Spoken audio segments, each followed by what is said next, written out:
Learning to delegate, it's tricky, right? Because it is that. Like, if you get a driver, it's pretty easy because you can say, here's the thing, go make it happen, go figure it out. You need to be really specific. We use a framework called the passing of responsibility framework. So you say what it is, and then you give a bunch of specific parameters.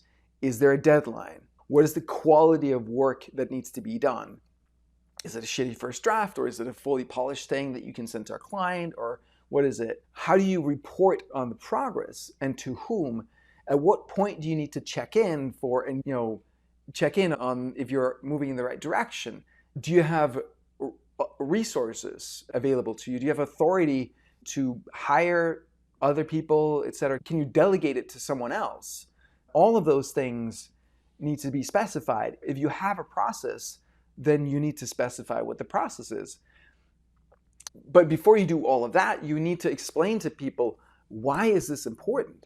Why is it important to do this, to hold this obligation? You're essentially saying, I have an obligation. Like, as a business owner, right? I have an obligation to everyone who's a client to keep the site running and up and performing and not go down and not be full of bugs, and to some extent to keep evolving the product.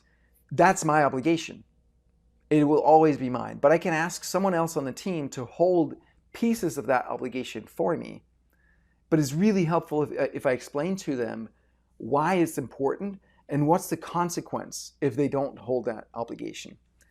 And then finally, you check with people, do you have the capability, meaning your skills and knowledge and whatever, are you capable of performing this, of holding this obligation?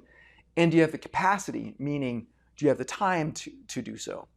And then you get the check-in from people saying, yes, I have the capability and I have the capacity. And then you check in, will you commit to doing this? And you get affirmed, yes, I commit.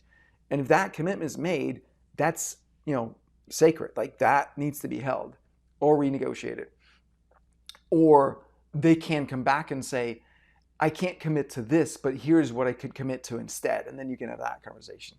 And that's something, whenever we do that, is really, really helpful. And we don't do it always. And I'm terrible at keeping that up. But every once in a while, we'll go back and we have a framework. We have the whole thing outlined as a bullet point. And I'll pull that in as a template for a Slack post or something to delegate to something. And that helps me go through all of that. So delegation is really crucial. And then, like, for me, the insurance policy, as I like to think of it, of like, when do you need to check in with me again, right? So that people don't just run off and they spend 10 hours on something where I was like, wait, like that, like I could have told you half an hour in, that was not what I had in mind. So that's important.